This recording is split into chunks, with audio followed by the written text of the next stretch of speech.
Hi, everybody. This is really different from a university lecture hall, isn't it? It's great.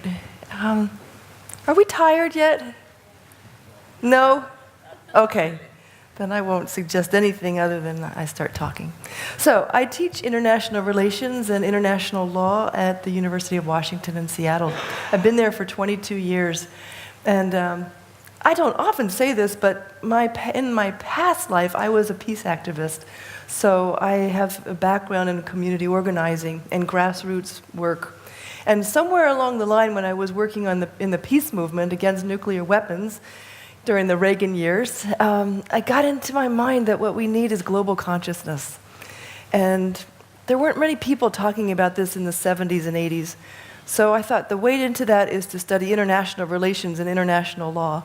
So I did that. And then I got a job at the University of Washington teaching that. And early on in my career, I realized that it's actually a spiritual crisis. And so it's a crisis on the inside as much as it is on the outside. And I realized that in a very deep way, I completely fell apart. And I'm thinking, I'm a complete fraud. I don't know what I'm doing teaching international law, talking about global consciousness. Look at the world. And I have a 2-year-old daughter, and I brought her into this. And I'm like, wow, this is crazy. So I kind of went into spiritual life in a pretty serious way at that time, and I kept it under wraps. I didn't say a word about it, and I went and got my tenure. And then after I was tenured, I started writing about it and talking about it and teaching about it.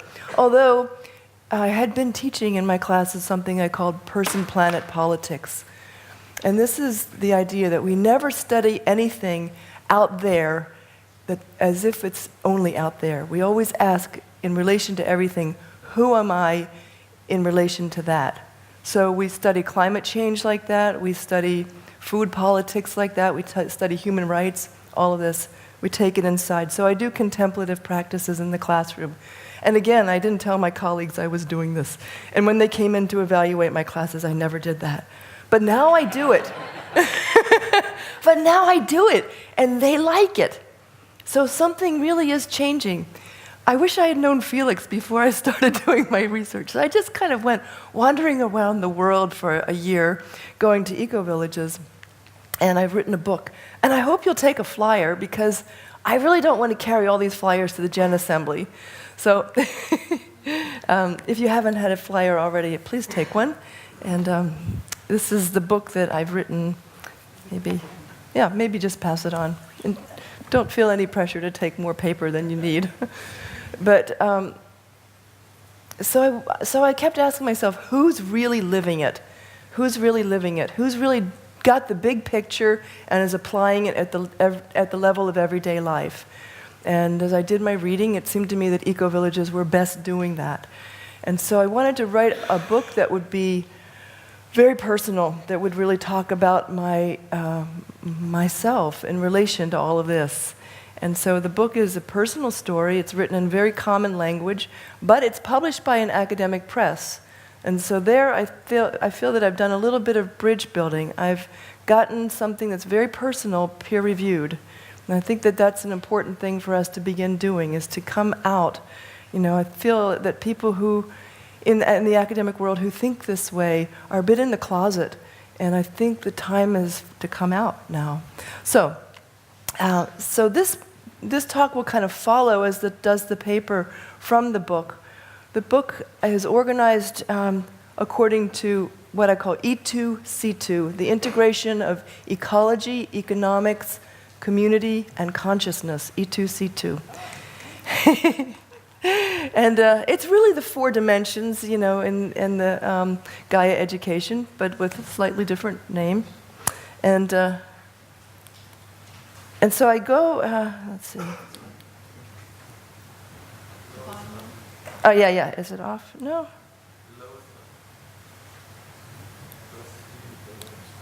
There we go. So Thich Nhat Hanh says that the next Buddha may take the form of a community, and that moving in that direction may be the most important thing that we do for the well-being of humanity and the earth. And I actually do believe that. I think that we do this work in an intimate setting, and that's how communities are doing it, international law, international relations, all of that comes from who we are on the inside.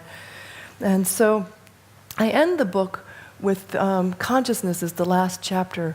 And so I'm going to take up from that here. So I'm going to use the term integral, and I don't necessarily mean what Ken Wilber means by this. This is coming out of a kind of Wilberian framework, and Felix used something similar of a four quadrants view of reality, with the interior life on the left-hand side and the exterior on the right, and the individual and the collective up and down. It's a nice framework, and actually you could look at E2C2 in that framework as well. That's helpful. Equal is all quadrants, all levels. And the one thing about integral, though, is it always has a developmental context. The idea is that we are in process. We are not fixed entities. We are evolutionary phenomena. We come from the Big Bang. We come from the Earth herself. So all quadrants, all levels. Here's another integral model. Consciousness, behavior, social, and cultural. And this is often applied to as a kind of a learning process in communities. I'm sort of just giving you a bunch of models. It's not actually what I use, but just to show that there's a diversity of what integral could mean. Here's one model of integral community. And again, it's the unification of the inner and the outer, the individual and the collective. That's the general theme in these integral models. This was actually a conference I was just at. Somebody from California Institute for Integral Studies did something on the relational spiral, which is starting from, you can start with any of these and then spiraling out. And it's related also to widening circles of compassion. So all of these are maps, but the map is not the territory. And for me, the integral is simply the unification of the being, of the individual being with essence, essentially, and then embodying that in a material way. An integral in a collective way, in a communitarian way, would mean that a community itself is unified in that oneness. So integral means oneness. It means wholeness. It's the same root as integrity, integer. So an integral community would be a unified collective consciousness that transcends and includes the core individuality of its members. And so this process of transcending and including is really important in integral model, because we might want to simply bypass, and transcend our individuality. But actually this process of including is very important. So we never lose track of our materiality. We never lose track of our emotions. We are fully vertically aligned, earth, heaven, like that. So I think that eco-villages are very far from this, but I think it's good to see where we might go. And I think that eco-villages are embryonic examples of this possibility of integral community. And for that, they're just as important as they are for showing that we can shrink our ecological footprint and have a good standard of living. Both, that's the material dimension, and this here is the consciousness dimension.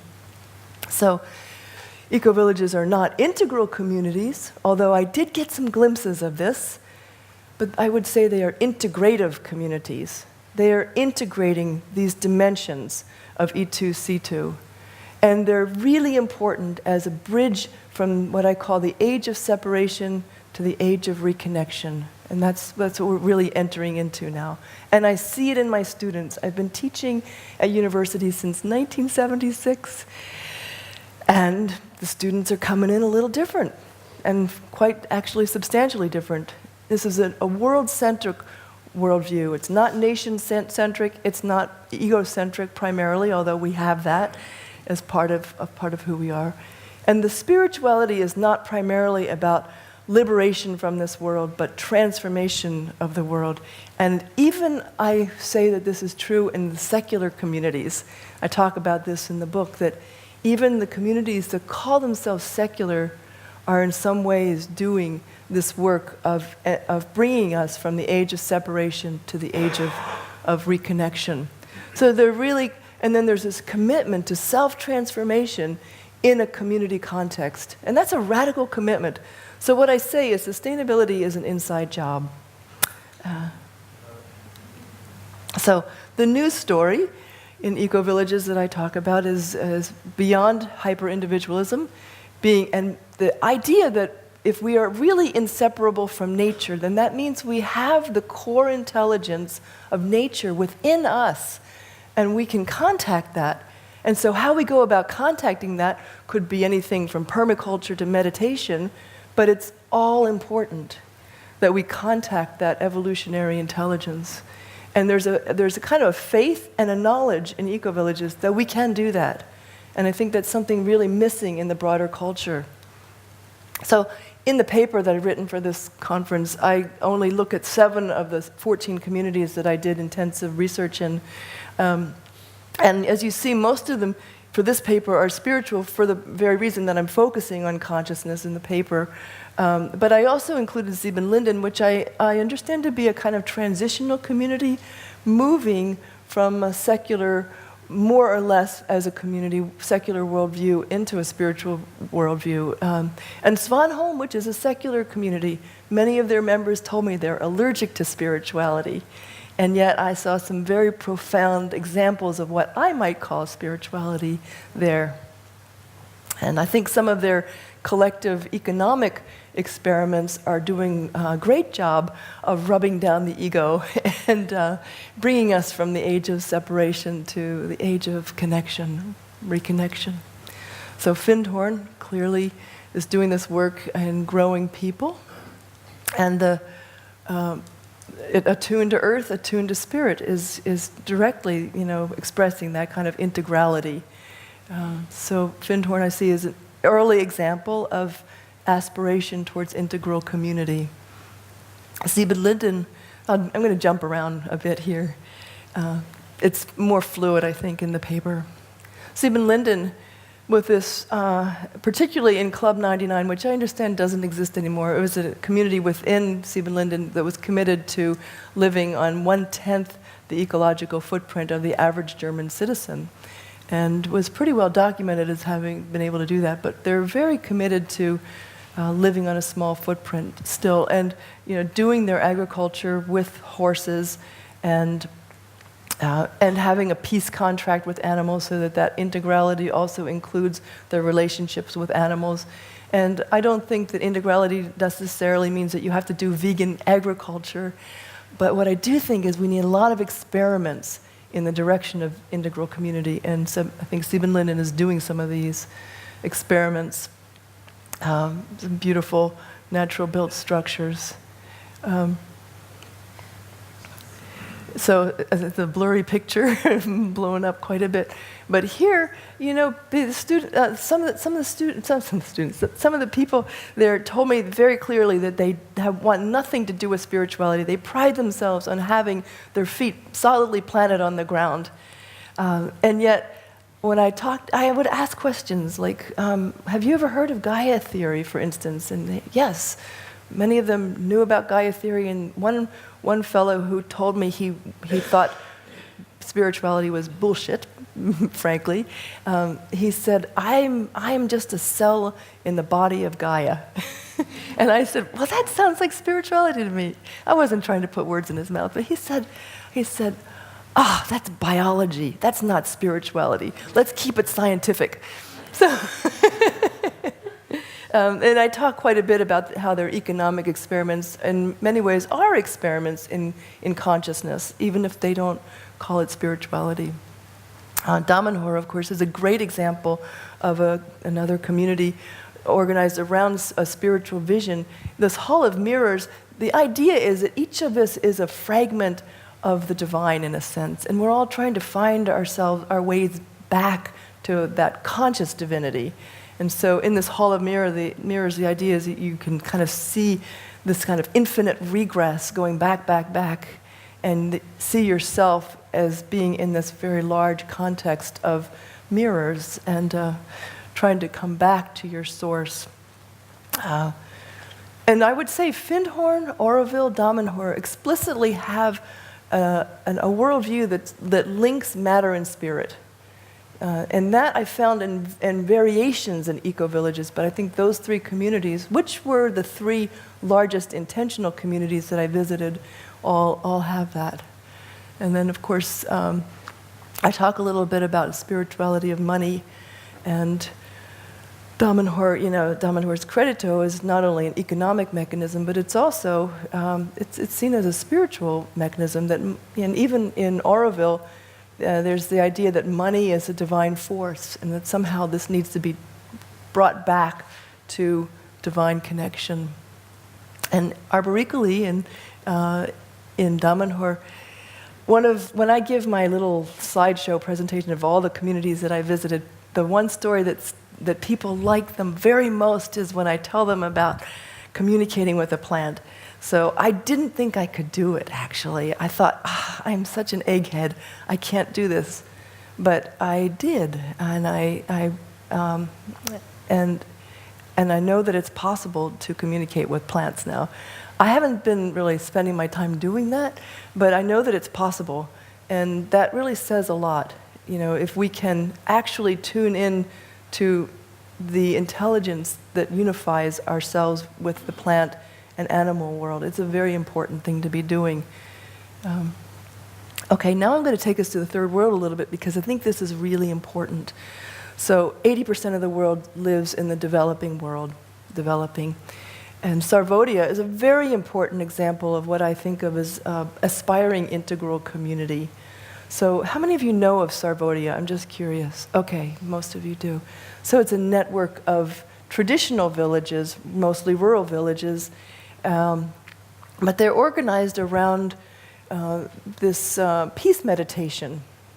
And if we had more time, maybe I'd do a little guided meditation. But basically, it's a breathing meditation that you tune into your interdependence with all life in this meditation.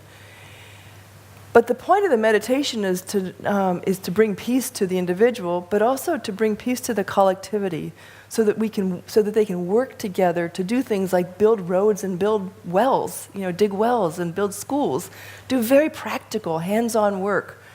So it's really quite an integrative meditation that they have. One of the things that they say is, we build the road and the road builds us. So this idea of giving your labor, Shramadana is the principle, giving your labor, and in the process of giving your labor, you gain a spiritual growth and collective harmony. This is a little microfinance bank that I visited in one of the villages. So very inspiring. This is a post-tsunami eco-village that was built. This is the only true, I would say, eco-village in Sarvodia of their 15,000 villages, because it was built, based upon ecological knowledge. And it's a very deep community there. I could tell you some great stories about them. This is Oroville, an experiment in human unity. And this is the community that I know the best, because my own spiritual practice is the integral yoga of Sri Aurobindo. And this is an experiment in human unity. The idea is to live the principle of human unity. But you're living in a context where you're surrounded by 40,000 villagers, traditional Tamil villagers, living at subsistence level. And so you have all these contradictions of the greater culture right in your face in Oroville. So it's really difficult work, and very, complex. Bindu could tell you a lot more than I could. It's a very complex place, but planted 3 million trees. Many of them have come down with a cyclone last year. 2,000 people from 43 different countries. It's really a remarkable experiment. And at the root of this experiment is the idea that matter is an expression of spirit. So the ecological work of Oroville doesn't come from environmentalism. It comes from a sense that matter is spirit, and that we are all spirit, and that our job as human beings is to bring that to consciousness, to do that individually and collectively. So this is Oroville's Matra Mandir's beautiful meditation chamber. And I have a little section in the book called the ecological footprint of enlightenment. The ecological footprint, you're all familiar with this term, ecological footprint. So it's interesting to me that also in Damanhur, that the structures that have the greatest ecological footprint are the structures that are dedicated to spiritual practice. And I don't think that's necessarily a problem, but I think if the point is that we're here to awaken spiritually, a good question that we need to ask ourselves is, what's the ecological footprint of my own spiritual awakening? So, I went around the world burning lots of jet fuel to study sustainability. Who am I to talk? But then here's the banyan tree, and people also meditate there. And there's a very small ecological footprint there. And I'm not saying one's better than the other, I'm just kind of pointing out that difference. And then Konohana, really one of my favorite places, very inspiring farming community. But the farming is all rooted, again, in spiritual practice. It's not that they're just growing food, it's that the fields are fields of spiritual practice. And so their saying is, before cultivating the field, cultivate the mind. Yeah? And make friends with bacteria. They're very good at brewing up concoctions that are good for the earth and good for human beings as well. And they live cheek by jowl, very close together. They all eat at one long table. I don't know if they still do this, but it's very dense. I couldn't live that way, but it was really inspiring to see that people could. And they talk about everything. They start at dinner, after dinner, and they talk until the wee hours of the morning sometimes about how well they have individually and collectively lived their spiritual aspiration. That's a pretty inspiring place. So this is a painting that I saw in their office, and I think this kind of sums it up. It's the idea that we are like babies. We have the earth in our hands, but we are really like babies. But we're held by this larger, beneficent force, whether you call it divine or nature, whatever you call it, that we're actually held by that. And so even though we're babies, we can kind of rest in the knowledge that we're held by this larger force. So I got so inspired by all this that when I came home to write the book, it took me a lot longer than I expected. I bought a farm, and I started a community called Skyroot Commons. It's a farming community, and that little yurt down there is where I wrote the book. We have 8 members now, and we're probably looking towards 20 or 30. And we have a 3-acre farm, and we grow a lot of beets. We grow a lot of vegetables. Yeah, that's it. Thank you, Karen, for this.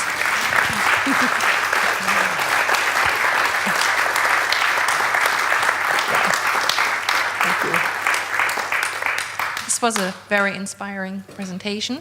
I believe we have quite a few questions here. Again, we have 10 minutes, so who is going to start? Please. We are using the term eco-village to describe many different communities.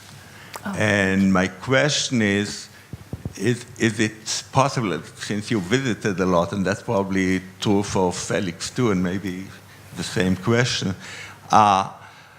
is there any differences that you could recognize within national eco-villages or geographical ones compared to differences between different nations, eco-villages in different nations? Yeah, there's huge differences. Well, there's huge differences in lifestyle and ecological footprint. A middle-class eco-village in the U.S. has a huge footprint compared to, say, a developing country village. I also visited eco-villages in Senegal, or villages in Senegal, so huge ecological footprint. Also huge differences in gender relations between North and South. I was really struck when I came to Germany. I felt that the German communities, to me, seemed more interrelated with one another, and also were really doing this integrative work in a pretty disciplined way.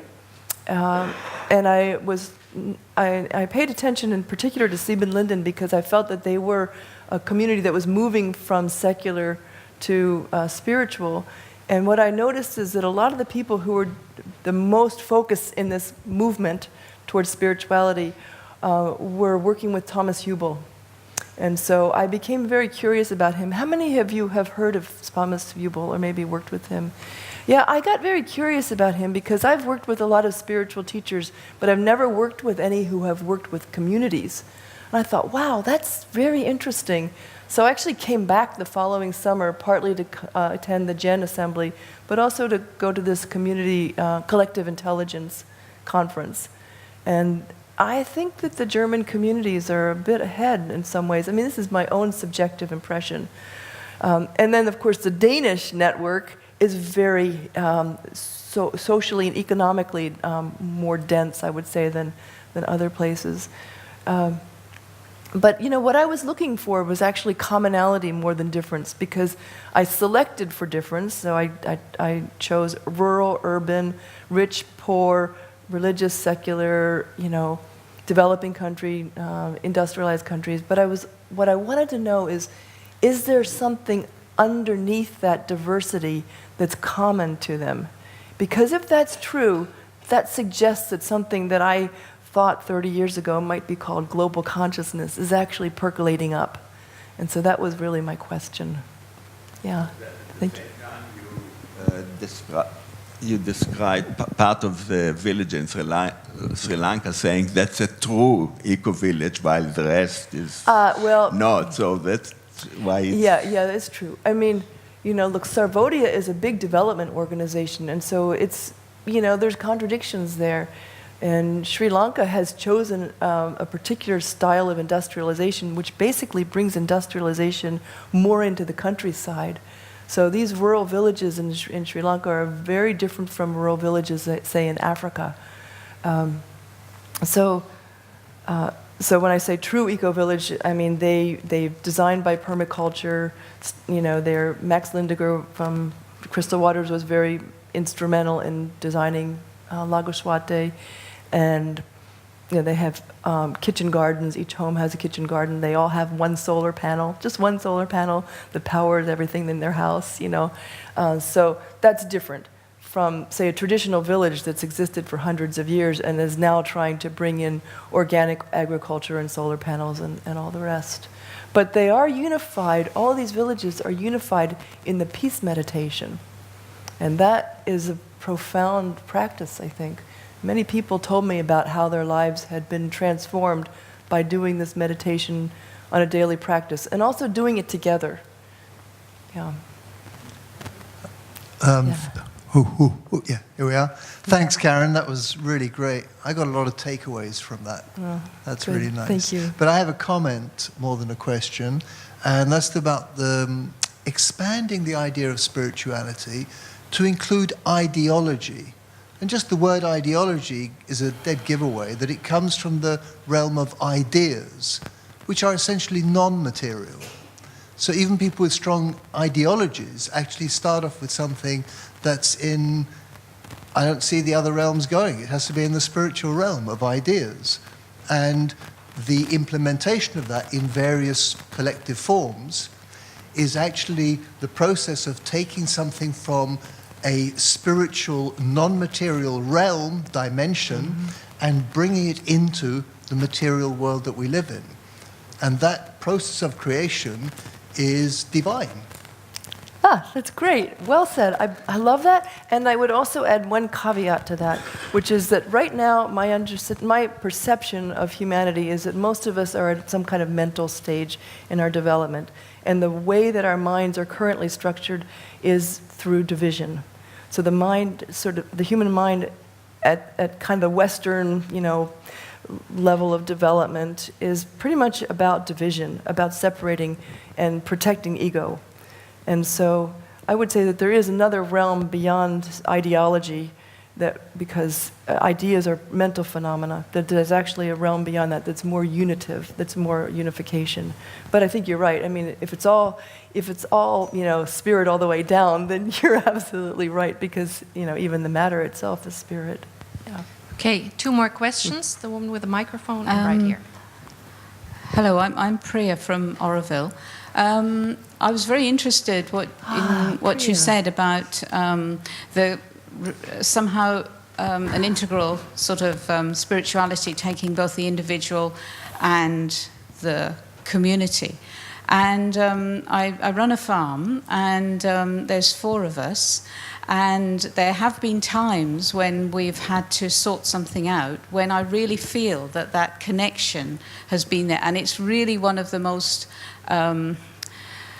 powerful experiences, I think, that one can have. Okay, well, there's 4 of us. How can that be?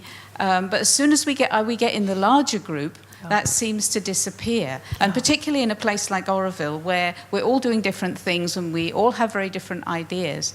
And I do not know, and it frustrates me that I cannot somehow translate that to the larger group. Now, I know that, because I can see with a lot of, you have various rituals. I mean, that's one way of bringing people to sort of vibrate in the same way.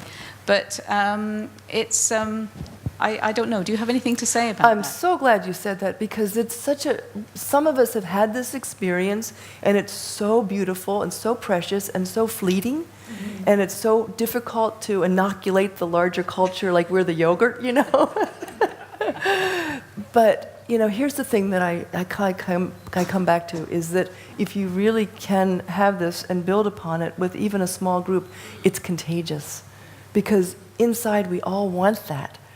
We all want it, and so how we structure that, I don't know, but it's really what we want. We want that sense of oneness in ourselves and together, and once people taste it, I think it's pretty hard to let go of it and say, oh, we just go back to our own little, private ideas and practices. Yeah, I'm sorry, it's not much help, but I understand what you're saying. Maybe the thing is to just keep on doing it. Yeah, I think it goes back to Jan's story. Yes. You just light the lantern. Yeah? I mean, it is like that. And then at the same time, if you can find a committed group of people, and that's what I think the eco-villages are promising for, and intentional communities in general, if you can find a committed people who want to build this practice, I do these contemplative practices in the classroom, and I say to the students early on, look, I know you don't have any interest, most of you, in meditation in classroom. Most of you probably think it's a waste of time. So you're welcome to leave, but first try it. And so I require them to try it once. And then once they've tried it, nobody leaves, So, I think it's a foreign way of being. We're so accustomed to our separation. Yeah. I mean, this is it's the same question in a way. So I'm just going to encourage your next piece of research, because it's the holy grail, for people who live in community, is the manifestation of a unified consciousness.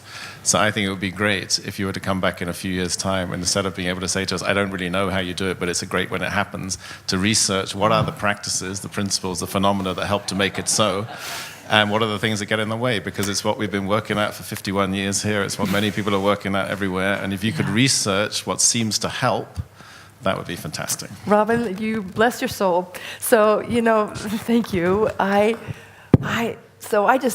doing 5 conferences in a row because I want to use my jet fuel well.